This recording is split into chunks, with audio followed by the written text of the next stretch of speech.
大家好，在非洲的远古部落一直流传着这样一个传说，说地球上远古时期的人类都是人首蛇身和人首鱼身的。他们乘坐着2艘宇宙飞船，从遥远的天狼星来到了地球，但是在地球待得不知多久，他们又回去了。现在地球上的人类就是他们的后裔。人类本身就是外来的，但是人类极度聪明，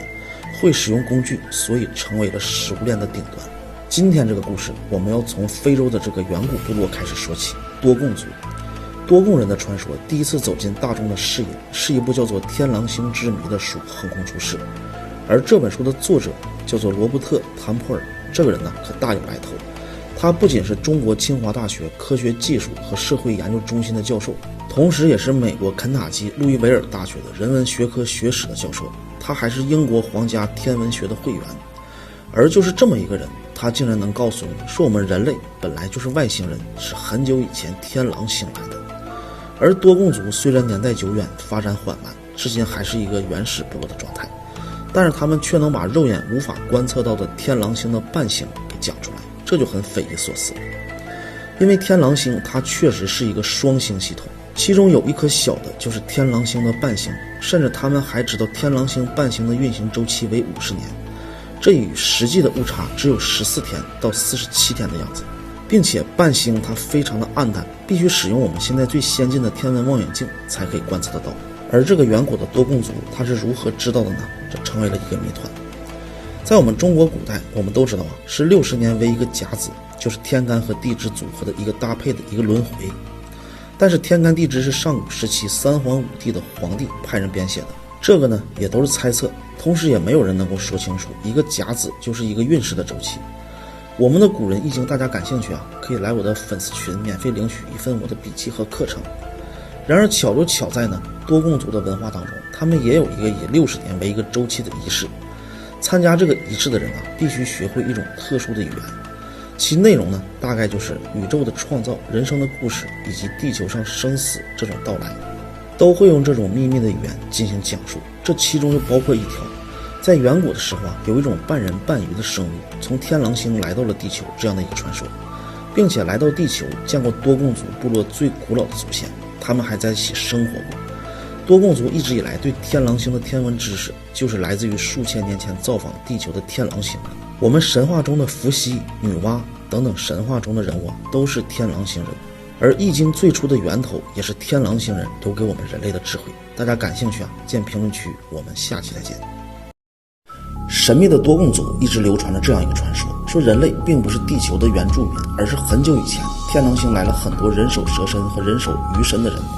在地球待了不知多久，他们就回去了。这期视频呢，我们继续探索多贡族的远古秘密。时间我们暂且回到1931年，马格尔·格里奥兰带着他的助手远赴万里来到了多贡族的部落，为了探索秘密，在这一住就住上了33年。而让他最难忘的就是和多贡族的智慧老人进行过1个月的访谈，而这次访谈的内容被认为是改变人类的知识范畴，因为多贡族人没有自己的文字，所有的内容只能口口相传。根据多贡人的智慧老人说，大概在4000多年前，他们这个种族还住在东非。有一天呢，突然来了一对天狼星的外星生物，降临了他们居住的地方。他们是乘坐2条类似于龙或者是蛇形的飞船，从船上下来是个上半身是人下半身是蛇的2个双胞胎的兄妹。说这2个兄妹传授给了多贡族很多天文知识，还解决了当时发生的灾难。说到这里我们作为中国人会想到什么呢？在我们的神话故事里，伏羲和女娲不就是一对双胞胎的兄妹吗？他们的形象还正是人首蛇身。女娲补天，这不就是帮助人类解决天灾吗？伏羲画的八卦易经的手稿，当时这种智慧我们至今都无法破解，所以后人推测易经很有可能就是高等文明的智慧。大家要是感兴趣在主页或者是评论区的粉丝群聊里可以免费领取我的笔记和5天的课程。但是我们也可以大胆猜测一下，如果多贡族这个老人说的是真的，那么山海经记载的一切都解释得通了。因为山海经记载了很多人首蛇身人首鱼身的形象，刨去伏羲女娲我们不说，山海经记载的竹音、雅语、共工，还有海外经记载的部落齐不受者800岁轩辕国的国民，或许都是真实存在的。他们都是来自于天狼星，但是他们为什么来到地球，没有人知道。或许是来帮助解决远古的地球灾难吧。伏羲根据河图洛书，他创造了八卦，给予我们智慧，女娲补天是解决月亮或者是陨石对地球的危害，让我们的地球以正常生态可以继续的繁衍，没有了灾难，他们也就回去了。而这一切的真相都无法去考证，或许很久以后他们还会回来吧。我们只要一说起推背图就不得不提到它的两个作者袁天罡和李淳风。这两位玄学大师在历史上充满了传奇的色彩。他们后来呢被唐太宗招为国师，那很多人都好奇，这两个人谁更厉害一点呢？我给大家讲两个故事就都明白了。当时唐太宗做了一道题目，想试试这两个人的功力谁更强一些。有一天呢，他们几人正好走到了河边，看到河的对面呢有一个人带着2匹马要过河。这2匹马呢，一匹是黑马，一匹是红马。唐太宗对他们两个人都说了，你们来预测一下，这2匹马哪个会先过河呢？袁天罡先测，他就开始卜卦，卜出了一个离卦，这也是易经8卦里的第3卦。这个离卦它主什么呢？主火，火为赤，赤就是红色。所以袁天罡就说红色的马先过河。轮到李淳风呢，他沉思了一会儿，说黑马先过河。唐太宗说好，那我们就在这看结果。最后是黑马先过河了。事后呢，唐太宗就问李淳风，为什么袁天罡卜出的卦是红色，你却说黑马先过河呢？李淳风说离卦没有错，袁天罡能卜出这一卦是真的很厉害，但是离卦主火，火着起来之前呢，肯定是要先冒烟的，烟是黑色的，所以我就敢断是黑色的马先过河。所以我们可以看出袁天罡卜卦是很准的，但是问题呢就出在解卦的环节。这8卦一共是乾坎艮震巽离坤兑，8种卦象呢又可以演化出64个卦象，并且每一个卦象都变化无穷。大家如果好奇想要学习可以在我的粉丝群免费领取1份5天的课程，是免费的。老师会把古人留下的传统文化用非常通俗易懂的方式让你也入门学会，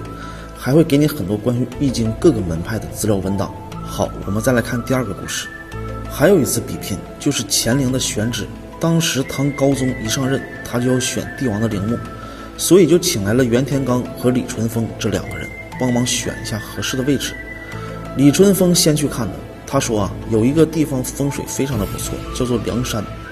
也就是我们今天所看到乾陵的位置。但是当时袁天罡是反对的，他说梁山风水确实不错，但是那个地方的山形，它的中间呢是一个直直高耸的主峰，直五行是属木的。但是不巧的是呢，它前面这2座圆圆凸起的峰咱们老百姓都叫它骆驼峰，五行属金，金又克木。选这里呢，就怕唐太宗以后你会被女人所控制。后来我们看历史，真是不得不佩服，袁天罡算的是真的准。这个女人呢，就是后来的武则天。他把唐高宗唐朝的政权最后都捏在自己的手里。那么从第2次来看呢，是袁天罡更技高一筹。当然了，这2个大师虽然是师徒关系，但是他们一生之中有很多次这种较量的。但是具体要说谁更厉害呢，是很难做出一个评价。